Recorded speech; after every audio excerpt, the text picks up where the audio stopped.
My name is Maurice Bolo. I work for the Scinnovent Center.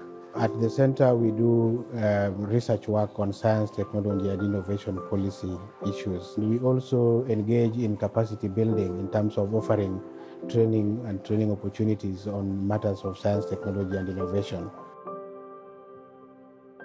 The reason that the Scinnovent Center was founded is largely to answer to the question as to why Africa is investing in science, technology, and innovation, but we are not seeing the results being translated into policy and action.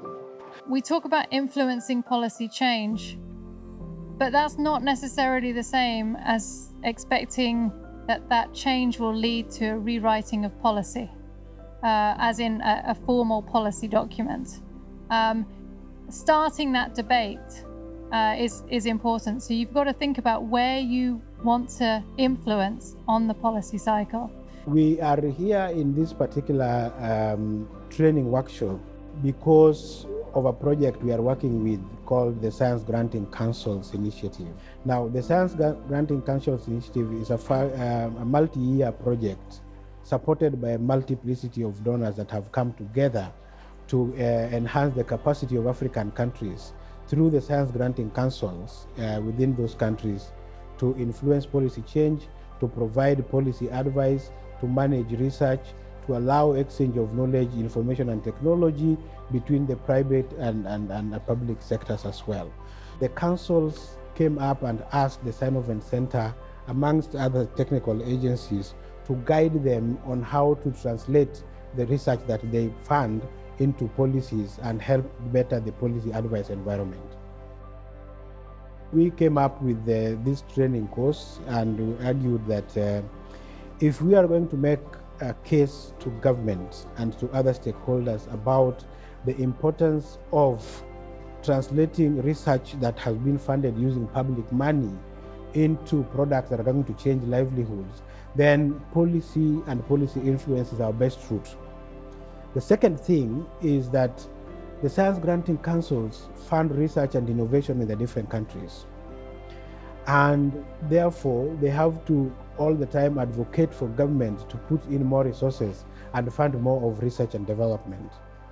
But the question keeps coming back to them about where is the return on investment of what we have already given you. So one of the things we are doing is to helping councils then showcase to their stakeholders that the research that they are funding and the investments that we are making are actually showing returns back into the economy. The training is proving to be very relevant to the staff and stakeholders within the SGCI community. And you can see that based on the interactions in the training itself. I think it is important for us to understand that there is a reason why research is done. And one of the reasons why research is done is trying to solve problems that may be existing. So once you have done the research and you've found the results, it is important that the results inform policy. And sometimes there is a gap between the researchers and the policymakers. So the purpose of this workshop is to train the midwives of research, so to speak, which are the science granting councils, on the art of influencing policy.